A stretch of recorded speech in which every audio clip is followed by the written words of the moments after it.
Welcome back to another Virtue Spotlight. I really love these, Josh. They're always great to sort of hone in on a particular virtue. And today we're going to talk about forgiveness.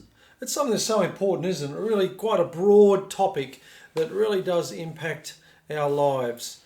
And of course, forgiveness can cover a few different aspects, three major areas of our relationships, Josh. Well, forgiveness it's a virtue, and I guess similarly to love, it's a value, but it's more than a value. It's also a core need, and in the same way, forgiveness is almost a core need. It's almost our sixth need. I mean, Glasser certainly didn't include it in his core human needs. So there's only 5 human needs, but it's so important to our journey that it's almost another human need. And so we want to tease that out a bit right now and talk about the power of forgiveness. Of course, like Lauren was just saying, there are 3 dimensions to forgiveness. So the first dimension is that we need to forgive others. We need to not hold on to these long list of wrongs, Holding the grudge. We all know about that, Absolutely. Talking to someone and,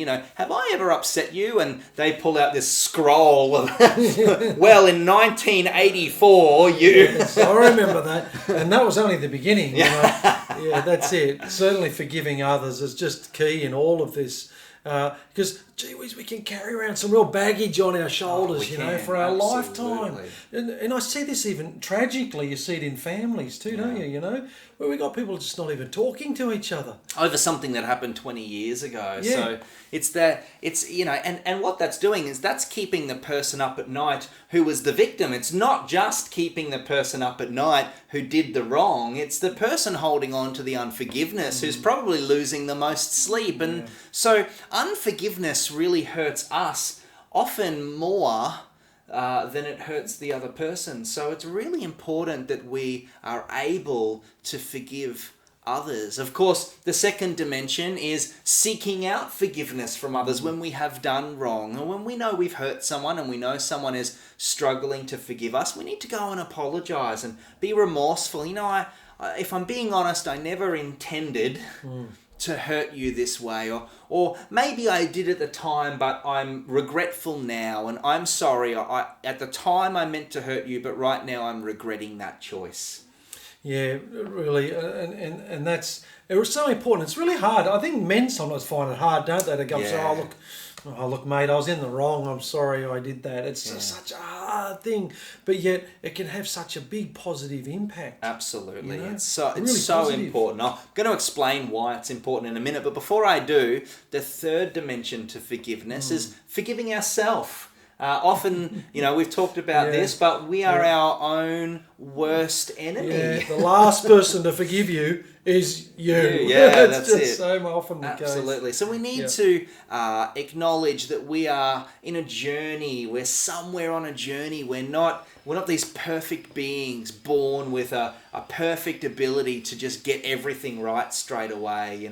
We really need to acknowledge that we're flawed, that we make mistakes, and let ourselves off the hook. Obviously, after we've apologized and righted our wrongs, we need to forgive ourselves as well. So forgiving others, seeking out forgiveness when we've done the wrong, and forgiving ourselves, the 3 dimensions to forgiveness. And Lauren, I ask the question when I'm running programs or seminars, I often ask the question, what do you think the secret to inner joy, contentment, peace, true happiness? When I'm trying to go to sleep at night, there's nothing to entertain me, I've got nothing to do, I'm alone, and I've got nothing to keep me company but my own thoughts, my own private thoughts.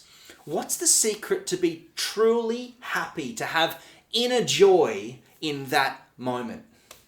I think it's having a clear conscience. It is. To me, it really is knowing that you have not done anything to offend anyone, and you're not worried about them offending you because you've forgiven them, you've asked for forgiveness. It's that two-way street, but you can lie in bed there saying, you know what, I have a very clear conscience. I'm glad you brought up that I've forgiven and I've asked for forgiveness and not just left it at a clear conscience. I don't have anything left to be forgiven for. It's like, well, what do I have to be, Gandhi or Jesus or or Mother Teresa or like Princess Diana? Like, what do I have to be in order to have this true happiness? No, but I think you're right, Lauren. It's not a journey of perfection that we're on. It's a journey of authenticity and depth and realness and rawness. We need to be able to be imperfect in our lives, but it's about having nothing left to forgive. You know, we have forgiven everyone that's wronged us. We've sought out forgiveness from everyone we've done wrong. And maybe some people haven't forgiven us, but we've done our part in that journey. The rest is up to them. And we've forgiven ourselves. When we have nothing left to forgive, well, that's when that inner peace and that true happiness, that real joy can come out. Well, it's definitely true that, Josh. And then, you know, it really does unshackle us, really doesn't it? From a pretty heavy weight there. Oh, yeah. Breaks the chains. At the same time, if we're looking at this as a virtue too, you know, we don't want to be in this situation where... oh, geez, sorry, man. I had a mental blank. That's all right. I was about to finish it. I wish you didn't sorry, man. break. I was about to jump in. Where did you break? Where did you have to do a cut? I'll do a cut. That's all right. I'll put forgiveness back up on the screen. Just go. Forgiveness. What did I say before? What did I say just there? The last sentence. I think you were talking about. So you were saying it's because it's a virtue. I think you were going to go down the line of you can move into the excess. Yeah, well, that's right. The excess. That's what I was. You can be too forgiving. It crossed my mind. That's right. And be trodden on or walked over. That's right. No, we don't want to necessarily overstate that, though, do we? No, I think. Well, we have to now because I can't edit it out. So say it and I'll pop it in. We need We need being a virtue. But you know, Josh, being a virtue, this is like on that continuum. If we have that excess of forgiveness, what happens? Well, yeah, we become a doormat. I guess people can use and abuse us, and they know that they can continue to do the wrong thing and harm us and hurt us because they'll keep getting away with it because we have no personal boundaries. And yeah, exactly right. So you know, like it's a fine line. But you know, I think coming back to what we were talking about at the beginning there, though, the three keys really are that we forgive others. We seek out forgiveness. Right? And of course we forgive ourselves. Absolutely. Well, it's been another great Virtues Spotlight. We look forward to seeing you in the next video.